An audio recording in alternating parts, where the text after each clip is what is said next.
Então, bom dia de novo a todos. Então, a gente vai fazer a correção dessa atividade sobre o capítulo da biografia, né, do artista o Grande Otelo, né? Numa outra aula, a gente já tinha feito a leitura, né? Então, a gente vai dar uma olhada nessas questões aqui de interpretação, de análise do gênero textual, biografia. Então, aqui, a primeira atividade era desvendando o texto, e dizia assim na primeira questão: o produtor da biografia do ator Grande Otelo a iniciou com um relato de um espetáculo. A. Qual era o espetáculo? Qual era o tema desse espetáculo, né? Pergunta aqui, né? E aí, qual era, gente, o tema do espetáculo? Vocês lembram? Vocês têm aí no caderno de vocês? Vocês abriram o caderno de vocês para corrigir? O caderno, o livro? Então, o tema, né, do espetáculo era a vida e a obra de Ari Barroso, né? Se a gente voltar aqui ao começo do texto,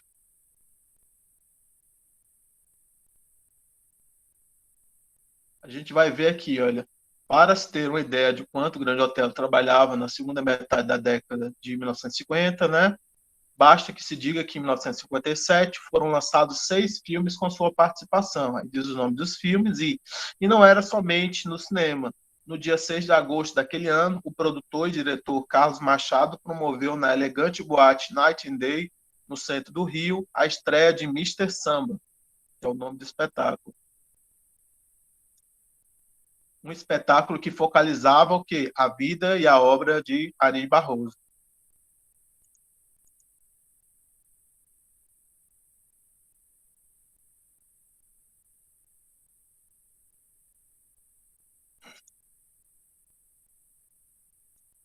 Que fato, né, inesperado aconteceu durante a apresentação?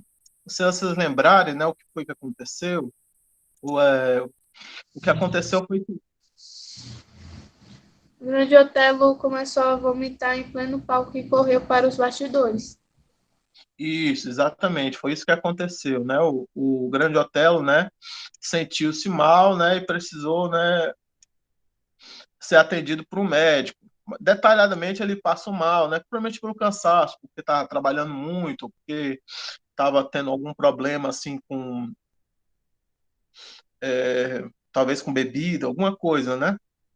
E aí ele passou mal e aí teve que ir para os bastidores, né? Vomitou, foi para os bastidores e teve que ser atendido por um médico.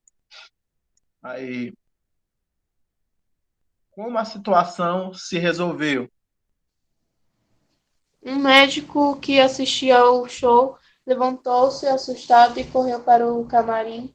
Depois de aplicar uma injeção de coramina, ensopou um algodão com amônio e levou ao nariz do paciente que protestava com veemência. Poucos minutos depois, o brilho do rosto de Grande Otelo voltou ao artista e manifestou. Peraí, me perdi aqui, desculpa. Isso, O artista isso, manifestou a intenção de continuar o trabalho. Esperou apenas que Elisete Cardoso encerrasse a interpretação de no Rancho Fundo para voltar ao palco e dar continuidade ao número exatamente na parte que interrompida. isso, exatamente.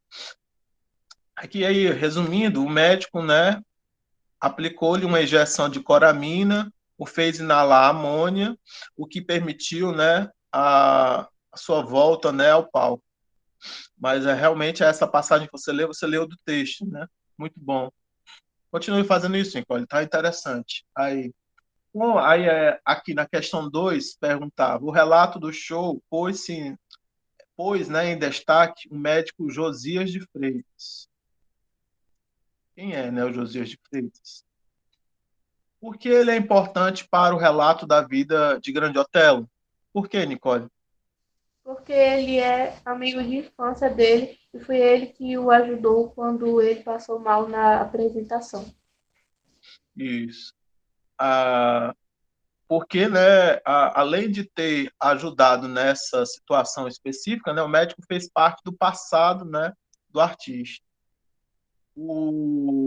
Há indícios no texto de que o médico também é uma figura de destaque social. Justifique. Como é que você respondeu, Nicole? Eu botei assim. Sim, pois o texto diz que em 1957, Josias vivia no Rio, onde abriu consultório e ganhou muito prestígio como cirurgião. Então, tarde viria a assumir a direção geral do Hospital Grafé Wimler, eu não sei falar direito, que transformou na maior trincheira do país na luta contra o AIDS. Isso. Exatamente. Sim, aí tá, em outras palavras, sim, o médico Josias de Freitas foi diretor-geral do Hospital Grafé Guinler, que foi muito importante na luta contra a AIDS, né? Então, em outras palavras, parafraseando o texto, né? A questão 3 dizia: o capítulo transcrito oferece informações sobre a origem do biografado. Qual é o primeiro nome dele? Sebastião, Isso. Onde ele nasceu? São Pedro de Uberabinha. Uberabinha. Que depois mudou o nome para Grande Hotel. Uberlândia. Não, Uberlândia. não, a cidade, a cidade. A cidade mudou o nome para Uberlândia. Foi mal. Tudo bem. Você pode completar, mas é isso. Ele nasceu em São Pedro de Uberabinha, né? Que mudou o nome para Uberlândia depois, essa cidade. O pessoal brinca que é a cidade do Uber, né? A terra do Uber. Aí aqui é C. Considerando a verdadeira data de nascimento de Grande Otelo, quantos anos ele tinha em 26 de novembro de 1993, quando faleceu? Você conseguiu fazer a conta, Nicole? Sim, e deu 76 anos. Isso, exatamente. Você acertou. 76 anos. Segundo a data que o próprio artista indicava como correta, quantos anos ele teria vivido? 78 anos. Isso, porque ele dizia que tinha nascido em 1915, era? Mas na verdade parece que tinha nascido em 1917, parece. É, continuando aqui.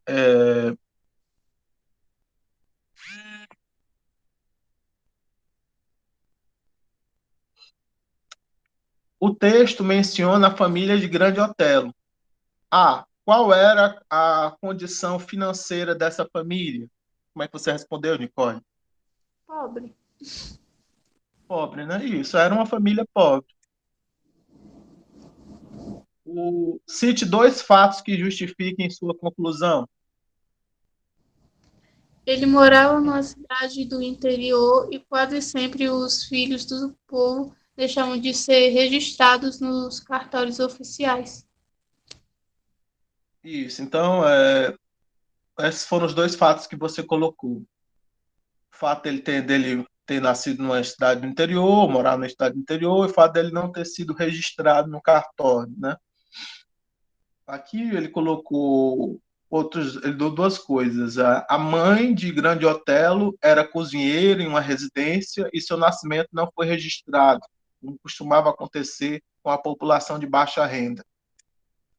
Ele colocou também a questão do registro, do não registro no cartório e também, né, a, a questão, né, da mãe do Grande Otelo ser cozinheira. Releia numa residência. Releia, né, o início do texto. Que imagem de Grande Otelo o leitor constrói com base no primeiro parágrafo? Que ele era uma pessoa trabalhadora. Isso, exatamente. Você colocou exatamente como eu esperava aqui, a imagem de um homem que trabalhava muito e fazia bastante sucesso. O B, a relação que o artista mantinha com a cantora Elisete Cardoso acrescenta outra característica dele. Qual? Justifique. Qual era a característica, Nicole? Um grande amigo. Eu me esqueci de justificar, foi mal. Tudo bem, um grande amigo. Aí é que ele botou, revela que Grande Otelo era solidário, porque procurava apresentações para ambos em clubes e circos para que a amiga pudesse ter rendimentos em uma fase de dificuldade financeira, né? Então aqui é a justificativa. É, que relação o produtor do texto usou, né? Ou melhor, que estratégia o produtor do texto usou para fazer a narrativa voltar ao momento do nascimento de Grande Otelo? Ele e um médico, amigo de infância dele, se lembrarem da infância deles. Isso, boa resposta, foi isso mesmo. Para retomar, né, o nascimento de Grande Otelo, o produtor do texto contou que o médico que atendera o artista durante o espetáculo era um amigo de infância, e a partir daí começou o relato do passado. Considerando, né, o conteúdo do texto e o modo de apresentá-lo, você diria que ele se parece mais com um artigo de opinião, um romance ou um verbete de enciclopédia? Por quê? Um romance por narrar a história de vida de alguém. Isso, exatamente, mas é uma narrativa longa, né, dividida em capítulos também, você poderia ter dito. Resposta, né, era pessoal, mas espera-se que o aluno mencione um romance, já que o autor parece contar histórias, valendo-se de recursos como discurso direto, construção de expectativa, e não há uma defesa explícita de um ponto de vista, com argumentos, nem a apresentação objetiva e distanciada de informações sobre o assunto.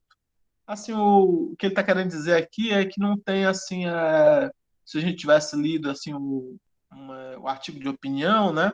O artigo de opinião normalmente tem aquela argumentação, o texto argumentativo, né? O texto dissertativo, onde tem assim uma defesa de argumentos, uma tentativa de levar a uma conclusão, onde costuma se falar em terceira pessoa, né? E não usar, né, a primeira pessoa, nem ter o discurso direto, a fala de personagens, né? Mas assim no texto a gente viu, né, o Grande Otelo falando, né? Teve discurso direto, né? Teve o médico falando com ele. Então teve esses momentos onde os personagens falaram, né? Em discurso direto. Eu não lembro se usou travessão ou se usou aspas, mas normalmente para poder fazer o discurso direto, ou a gente usa travessão ou a gente usa aspas.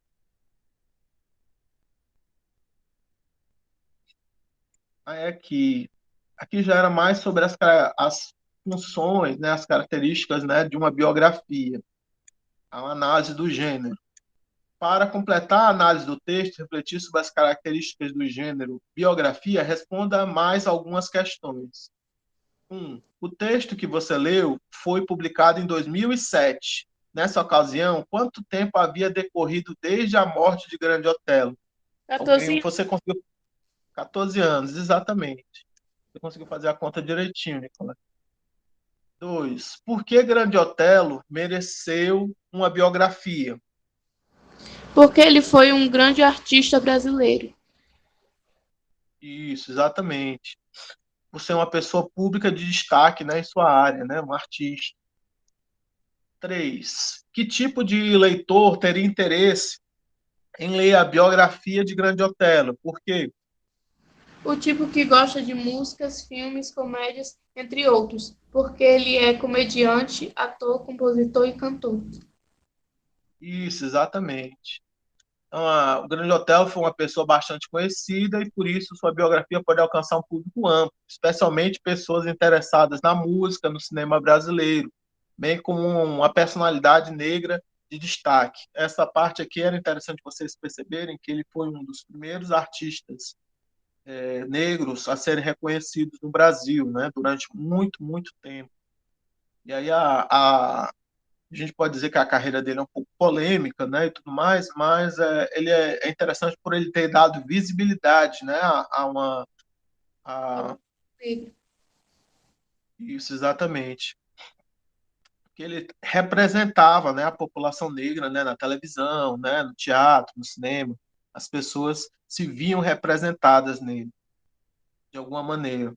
Mesmo que ele estivesse num papel pequeno, alguma coisa assim, ele estava assim mostrando que não, ele está ali presente também, né? Não é só, não tem só brancos na televisão, no cinema, artistas, né? O, o que é um problema, né? O 4, né? Em sua opinião, essa biografia mostrou uma imagem negativa ou positiva de Grande Otelo? Justifique sua resposta. Positivo, pois o biógrafo mostra muitas qualidades do biografado como trabalhador e um grande amigo.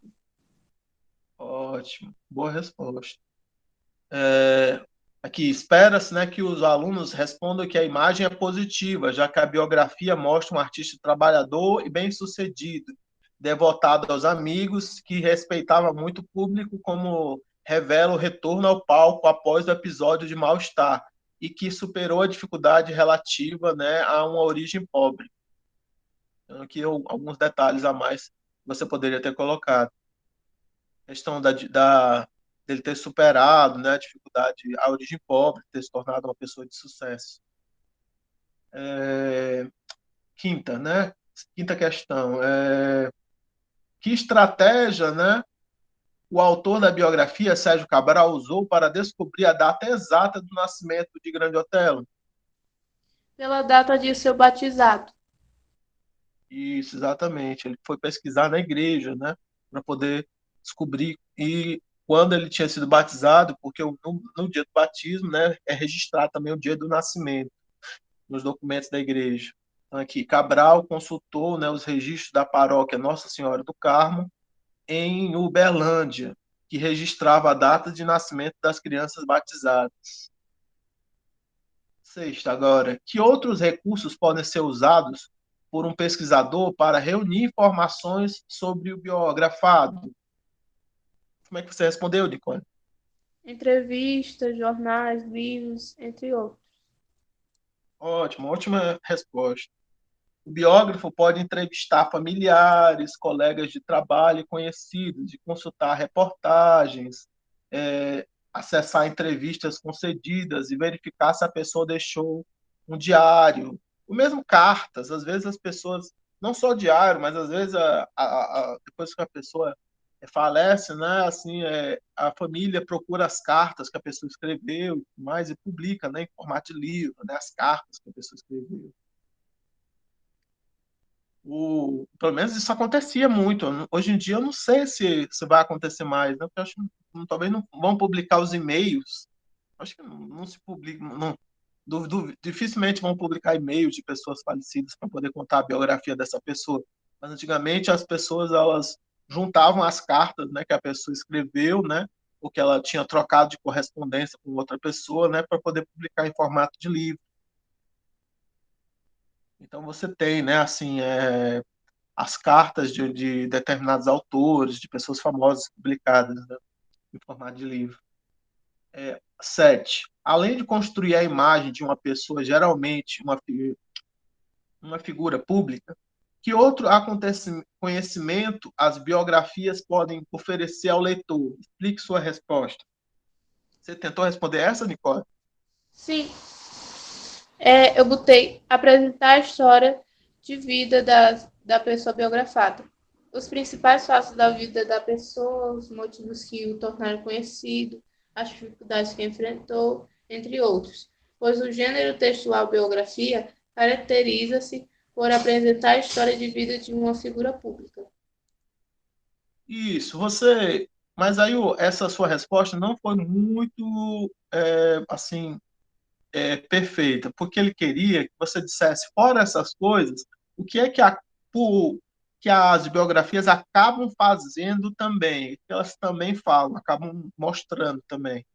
E o que elas mostram? Elas mostram, né, de alguma maneira, também uma espécie de contexto histórico, um momento histórico da vida daquelas pessoas.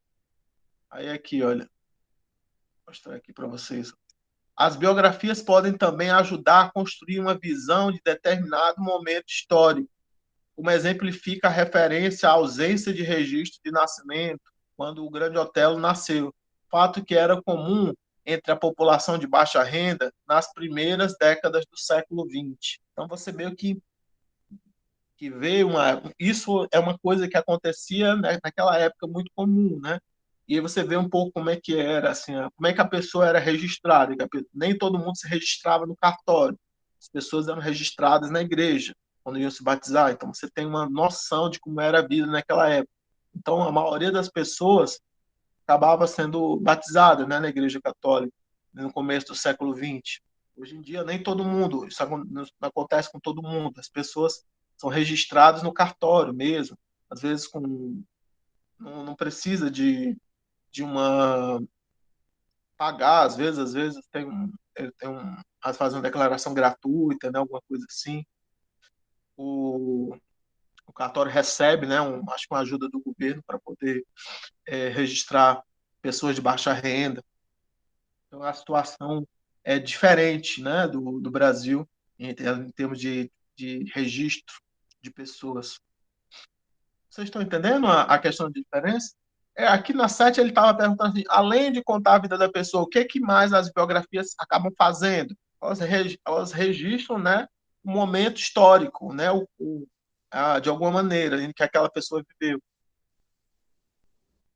Vocês Eu vou entenderam? dar uma resposta melhor. Não, tudo bem, tudo bem. O,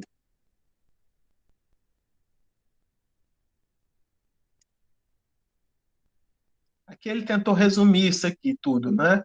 O gênero textual biografia caracteriza-se por apresentar a história de vida de uma pessoa, geralmente uma figura pública, um artista, um líder político, um cientista, um esportista, etc. São relatados os principais fatos da vida do biografado, os motivos que o tornaram conhecido, as dificuldades que enfrentou e muitas vezes dados bastante particulares que são desconhecidos do público. Os fatos são geralmente apresentados em ordem cronológica. Uma biografia pode ser escrita por um biógrafo ou pelo próprio biografado. Neste último caso, trata-se de uma autobiografia. Na sequência, você conhecerá a parte da biografia de Charles Monroe Schultz, o criador dos personagens Charlie Brown e Snoopy, entre outros. O texto, escrito por David Michaelis, contém algumas tirinhas de Schultz. Então, aqui é uma foto do Schultz com os bonequinhos dos personagens que ele criou. Foi foto tirada em 62. Então, aqui tinha o texto, né? Acho que, acho que não dá tempo da gente ler o texto novamente, mas seria interessante que vocês lessem novamente o texto.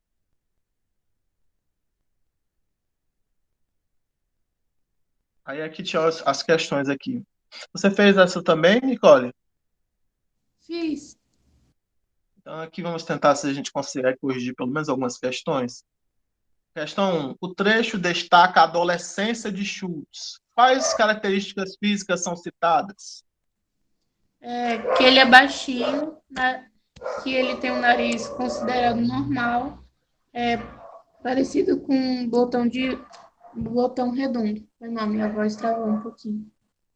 Isso, exatamente. Então as características aqui, ó, é a pequena estatura, né, que ele era baixinho, e o nariz que descia reto até a ponta arredondada. Que opinião ele tinha de sua aparência? Por quê?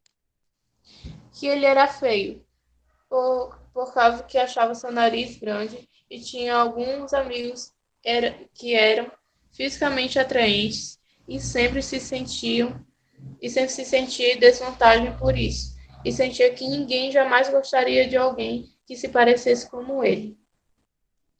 Isso, né? Ele tinha esse problema de autoestima, né? Então Muitos aqui jovens. ele se achava feio, principalmente por causa do nariz, né? Que ele considerava grande. É, É, qual característica psicológica ganha destaque no trecho? a timidez dele. Isso, a timidez de Schultz. Como essa característica psicológica e as físicas influenciaram na adolescência do biografado? Por causa dessas características, ele tinha muita dificuldade de interagir com os outros e tinha uma autoestima muito baixa. Isso. Então, ele, por ser pequeno e tímido, e se achar feio, né? Schultz tinha dificuldade para se relacionar com os outros adolescentes, principalmente entre as meninas, e não era visto como alguém interessante. Não, melhor dizendo aqui, agora a segunda, né? Segundo a biografia, Schultz esqueceu, né, as dificuldades da adolescência quando se tornou adulto? Sim ou não? Comprove sua resposta com um argumento. Não, pois 35 anos depois, já um cinquentão, quando ele poderia ter se apresentado, e Schultz pediu a seu colega de time, desculpa, difícil ler esse nome, Pode Pudge, dizer só colega de time, aí pula o nome dele. que a procurasse durante uma visita a Twin Cities e fizesse um par de perguntas sobre ele. E um de seus momentos favoritos do cinema era o famoso clímax da história do amor cego de Chaplin, Luzes da Cidade, quando a jovem florista recobra sua visão e pela primeira vez vê seu herói como ele realmente é. E ainda assim, através do turbilhão de suas emoções, ainda o ama, o vagabundo. Para Spark, essa cena manteria sua pungência por toda a vida. Isso, eu acho que eu coloquei no grupo a cena. Se você procurar no YouTube, você vê a cena. É muito bonito. É, Do... Vocês viram a cena da luz da cidade, a cena final? não tive muito tempo, tá? Não, mas é curtinha, curtinha. Eu posto de novo hoje para vocês verem. Aqui ele colocou assim: não, já adulto, o ilustrador pediu a um amigo que procurasse pela menina por quem era apaixonado para saber se 35 anos antes ela havia se dado conta de que ele a paquerava no bonde. Além disso, o texto menciona uma cena de um filme que mostrava o amor de uma moça por um homem que não representava a beleza ideal, a qual permanecia emocionando Schultz. Então, aqui é uma paráfrase, né, dessa passagem que você leu. Deixa eu ver mais o que ele diz aqui. 3. O que significa ser uma personalidade que provavelmente inspirará uma sinfonia heróica? O que isso revela sobre as expectativas do jovem Schultz? Como é que você respondeu? Eu botei assim: uma personalidade que inspira uma sinfonia heróica. Significa que algo na sua personalidade tem semelhança com a de um herói, seja seus atos ou seu modo de pensar. Isso revela que Schultz tinha expectativa que um dia alguém o veria e ia ver como ele tinha uma personalidade heróica, que nem no filme As Luzes da Cidade, onde tinha um de seus momentos favoritos, que era o clímax da história, quando a jovem florista, cega, vê o seu herói como ele realmente é. E ainda assim, através do turbilhão de emoções, ainda o ama. Isso, exatamente. Você podia ter parafraseado um pouco, tentar não copiar tanto. Você copia um pouquinho demais na hora de você fazer as suas respostas. Você tem que tentar mudar um pouco as palavras para poder adaptar, né, a uma resposta, como se você estivesse fazendo um comentário. É verdade. O significa, né, ser considerado alguém incrível, muito especial, que revela que Schultz esperava deixar de ser invisível, como pensava ser na adolescência, e tornar-se um grande sucesso. 4. Além de caracterizar Schultz, a biografia também descreve aqueles que convivem com ele. A. Releia. O tamanho era de fato um obstáculo. Em sua 10ª série, quando algum idiota de sua classe lhe deu o apelido de o baixinho da central, a identificação de quem o apelidou é objetiva ou subjetiva? Justifique. Você Sub... respondeu essa? Aham. Eu botei subjetiva, porque ele descreveu o garoto de acordo com os sentimentos e emoções, como ele pensava sobre ele. Isso, boa resposta. Aí você conseguiu responder bem. É subjetiva, já que a expressão algum idiota de sua classe indica um ponto de vista pessoal sobre o fato. B. Entre os depoimentos está o de uma garota popular, expressão muito comum na cultura adolescente estadunidense. O que significa ser uma garota popular? Por que a fala de alguém com esse perfil é interessante nesse ponto da biografia? Aqui várias perguntinhas. Como é que você respondeu, Nicole? Talvez você não tenha conseguido responder tudo, mas como é que você colocou? Ser uma garota que ser uma garota popular é ser uma garota que se destaca, uma garota estilosa e segura de si, que todos a admiram e respeitam, que todos a querem por perto. Porque ela ser uma garota, uma pessoa muito conhecida e admirada na escola e por já ter sido uma vez incluído em Chu, já por ter tido uma vez incluído em Chus em seu grupo. Entendo. Aí a primeira resposta, parte está perfeita, né? Mas a segunda está um pouco confusa, o finalzinho. Aqui como foi que ele respondeu? Ele botou: a expressão garota popular é usada para indicar as meninas que se destacam num grupo, geralmente por sua beleza, charme e liderança.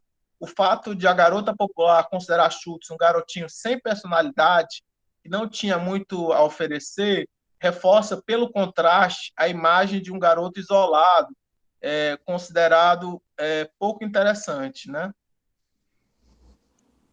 Então, na verdade, aqui ela deu uma opinião ruim, né, sobre o Schultz, né, no, na biografia, o que apareceu na biografia, né? Ela disse que ele era um garotinho sem personalidade, que não tinha muito a oferecer. Agora sim, o texto apresenta muitas falas. Que sinais de pontuação a separam? Aspas e meia risca. Isso, aspas, meia risca. Aqui ele botou só aspas, mas tá bom. Quais pessoas produzem essas falas? Qual é a função delas? B, 5B. O par de Schultz. É que você botou, respondeu essa? Quem era? Todas as pessoas que falavam no texto? Sim, eu botei seu pai, as meninas que o conheciam na central, uma garota popular da classe dele, uma colega de classe, Lorraine, prima dele, o biografado e um amigo do time de golfe, que dá informações sobre Isso. o biografado. Aqui ele ainda cita o personagem Charlie Brown ainda também. Acho que tem alguma passagem onde fala o Charlie, tem uma citação, né, de uma fala do Charlie Brown. Tudo ficou marcado, rapaz. Foi sem querer. O pai de Schultz, as meninas com quem ele estudou, sua prima Lorraine, o personagem Charlie Brown, o próprio Schultz, o Ipod Geldudi, realmente o nome dele é muito difícil de dizer, um amigo do time de golfe. Eles, ela serve de depoimento sobre a impressão que Schultz produzia, né, quando adolescente, e suas dificuldades de relacionamento, e ajudam a tornar mais real aquilo que o biografado quer expor. Então a gente já está já terminando, né, a aula, gente. Quem não colocou o nome no chat, coloque o nome e a turma para que a gente possa fazer a chamada. Quem não fez a prova parcial, por favor, faça. Quem fez e tirou uma nota baixa, refaça para tirar uma nota da média. Se você não conseguir achar mais o link, sei lá, peça para mim, para poder eu, eu lhe mandar. Se você não sabe que nota você tirou, pergunte, mande uma mensagem no privado para mim, para que eu possa lhe responder. Então, aqui, a fala, ele não era infrequente no fato de que nunca convidava ninguém para sair, apresenta uma formação pouco clara no português brasileiro. Reescreva de modo a obter clareza, mantendo o sentido pretendido. Você tentou responder essa, Nicole? Sim, eu respondi. Como foi que Eu você botei. colocou? Não era novidade o fato de que nunca convidava ninguém para sair. Isso, boa, boa. Ele botou aqui, não era exceção, mas não era novidade também, foi uma boa. Outra, porque aqui o problema é porque, talvez no inglês, esse negócio de wasn't infrequent, uma coisa assim, né, alguma coisa parecida, é, ele não traduziu bem para o português como não era infrequente, né? Foi um problema de tradução, na verdade. Esse texto foi escrito em inglês, depois traduzido para o português, né? Aí por isso tem esse negócio desse infrequente. Aqui foi estranho, né, no português. Mas foi, você falou, não era novidade, foi boa, boa tradução, uma boa paráfrase. Ele não era exceção por nunca, não era exceção por nunca convidar ninguém para sair. Mas na verdade, a sua versão não era uma novidade, ele nunca chamou ninguém, convidar ninguém para sair, também foi boa. Muito bem, acho que foi melhor do que essa aqui do livro. O termo infrequente é formado pelo acréscimo de um prefixo ao radical. Quais outras palavras do parágrafo contêm prefixos com o mesmo valor? Qual é esse valor? Prefixo, né? O radical, gente, é uma parte da palavra que concentra o sentido básico. O prefixo é um morfema. Morfema seria um pedaço de palavra que tem um significado. Todo pedaço de palavra que tem um significado é chamado de morfema. O radical também é um morfema. Então, mas basicamente, a gente tem no português os radicais, os prefixos, que são os pedaços que vêm antes assim, no começo, e os sufixos, que vêm depois. E às vezes no meio, né, a gente às vezes tem algumas coisas que a gente pode chamar de desinências, ou, né, e algumas outras coisinhas, né, como vogais de ligação, vogais temáticas, né? Então, é uma coisinha que você estuda na parte da estudo da gramática, que é morfologia, formação de palavras. São uma parte que você pode dar uma estudada, né? Então, aqui o prefixo, né, é um morfema colocado no início da palavra, né, que modifica o sentido, né, da palavra.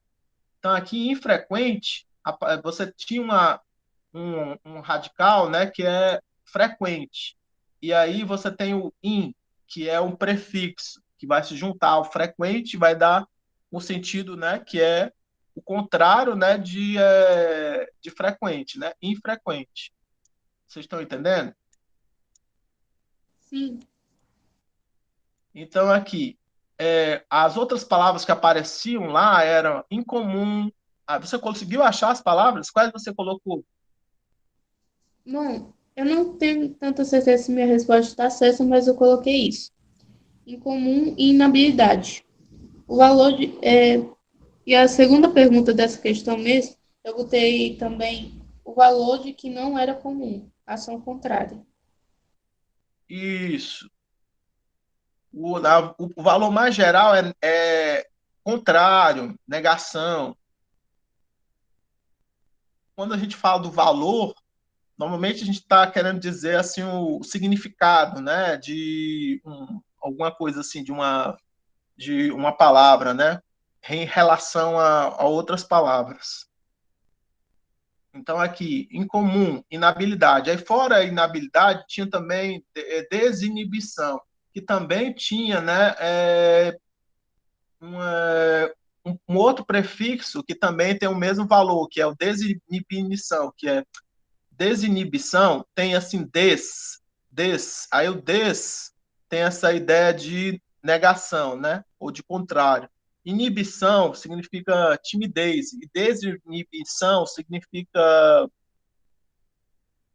audácia, né? Assim, você não ser tímido, né? Você ser corajoso, você conseguir falar com facilidade com as outras pessoas, ser extrovertido, né? Então, é desinibição, melhor dizendo.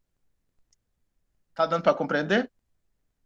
Então, tanto o in quanto o des tem esse valor de negação, de contrário. Tá dando para entender? Entendi. Aqui, o biógrafo optou por incluir tirinhas do próprio Schultz no texto. Quais os temas das tirinhas? Eu botei a estatura do biografado e a garotinha ruiva. O que o biógrafo procurou mostrar aos leitores com elas? A falta de atitude e confiança em si mesmo dos Chus com as garotas. Isso. Aí aqui, olha, ele botou assim, na primeira tira o personagem é ridicularizado por ser baixinho, né, que é o Woodstock. Mas Uhum. nas demais fica a evidência, né, a dificuldade de um garoto aproximar-se de uma menina, né, por quem tem interesse, porque ele se considera desinteressante. Na B, o biógrafo mostrou que parte dos temas da obra de Schultz revela questões que estavam ligadas à sua própria experiência de vida, né? Então estamos terminando, né, gente? Só mais um minuto. Aqui aí tinha a última era 7, que era para você escrever um parágrafo. Aí dava várias instruções. Dizia assim: desafio de escrita. Nos exercícios anteriores, você refletiu sobre o que o biógrafo David Michaelis contou a respeito de Schultz e sobre a forma como o fez. Agora, vai escrever um parágrafo de análise do texto, relacionando algumas das informações. Siga o roteiro. Inicie identificando o texto que será analisado. Então, você tinha que dizer, esse texto, assim, né, assim, uma coisa assim, tipo, ao ler o texto, primeiro capítulo da biografia de Schultz, escrita, né, por Michaelis, né, e mencione o traço de personalidade de Schultz abordado no trecho lido e a consequência dele na adolescência do biografado. Então, quer dizer, percebe-se que Schultz era muito tímido, né? Sempre foi muito tímido e na sua adolescência tinha dificuldades, né, de relacionar-se com as garotas e de fazer amizades. Uma coisa assim, né? Você escreveria. Explique como o uso de depoimentos para a caracterização do entrevistado contribui para a exposição desse traço. Introduza a explicação usando a oração para provar isso, ou alguma outra forma com sentido equivalente. Então, ele queria que você escrevesse uma frase assim: para provar isso, o autor da biografia cita, né, depoimentos de pessoas que conheceram o Schultz durante a adolescência e também do seu pai. Explique como as tirinhas de Schultz incluídas na biografia cumprem função semelhante à dos depoimentos. Introduza a explicação empregando algum conector, oração, expressão, que evidencia a relação de semelhança. Então, você escreveria uma frase assim, tipo, assim como nas tirinhas que Schultz escrevia, ou onde havia onde o personagem Charlie Brown era muito tímido para poder se relacionar as garotas, e também o personagem Woodstock sofria preconceito por ser baixinho. Schultz, isso mostra, né, que Schultz também teve esses problemas na sua vida, e isso mostra que ele usou, né, características da sua vida na sua obra. Então, seriam coisas que você poderia ter dito. Então, você escreveria algumas frases, né? Uma, duas, três, quatro. O parágrafo teria umas quatro frases, mais ou menos. E aí aqui seria mais ou menos como você iria dizer. A obra de Schultz e Peanuts, a biografia do criador de Snoopy, foi escrita por David Michaelis. Na passagem que expõe a adolescência do quadrinista, o biógrafo destaca a timidez que criava dificuldade em seus relacionamentos sociais. Para provar isso, vírgula, Michaelis se vale de depoimentos de parentes e antigos colegas que expõem a pouca visibilidade de Schultz e relatam situações em que não conseguiu expressar seus sentimentos, com o mesmo objetivo. O biógrafo inclui tirinhas do autor em que as situações vividas pelos personagens espelham a mesma dificuldade nas relações, mostrando a importância desse tema na vida do artista. Você quer ler a sua versão, Nicole? Acho que não, não acho que ficou muito boa. Mas deve ter ficado interessante. Leia para terminar. Tudo bem, tudo bem. Eu botei assim. A biografia de Charles Monroe e Schultz, o criador de Snoopy, entre outros, foi um, foi um texto escrito por David Michaelis. Desculpe, não sei falar direito esse nome. Micaele, você pode chamar. Michaelis. É, no texto, o biógrafo destaca a timidez de Schultz, o que fazia ele ter muita dificuldade de interação social, pouca visibilidade e não conseguisse convidar nenhuma garota para sair. Para provar isso, Michaelis inclui em seu texto alguns depoimentos de parentes e antigos colegas que expõem a pouca visibilidade de SUS e sua dificuldade de interação social. Com o mesmo objetivo, o biógrafo inclui tirinhas do autor em que as situações vividas pelos personagens se assemelham às mesmas dificuldades nas relações, mostrando o quanto isso foi marcante na vida do artista. Ótimo, perfeito. Muito bom o parágrafo. Aí aqui tinha um resumo, né, que era interessante que vocês lessem, né, que as biografias são textos que informam e ao mesmo tempo entretêm e emocionam os leitores. Por isso é comum que contenham, né, que acho que faltou esse verbo aqui, era melhor que ele tivesse dito assim, contenham. Ficou meio errado esse contém.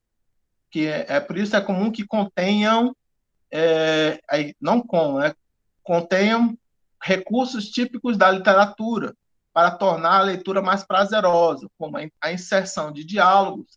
Além disso, podem incluir trechos de documentos, cartas escritas ou recebidas pelo biografado, fotos, etc. Dependendo da opção do biógrafo, no caso aqui teve também as tirinhas que o artista fez, né? Que ele foi um quadrinista. Dependendo da opção do biógrafo, o texto pode ser mais neutro ou conter marcas que revelam opinião sobre a personalidade em foco. Nesse caso aqui, era mais positiva, né? Essa visão. Tanto essa como a outra biografia que a gente leu, do Grande Otelo, a visão era mais positiva, né? Uma biografia pode exaltar uma pessoa, mas também pode ser crítica. Então, existe também essa possibilidade de fazer uma crítica, né, à pessoa.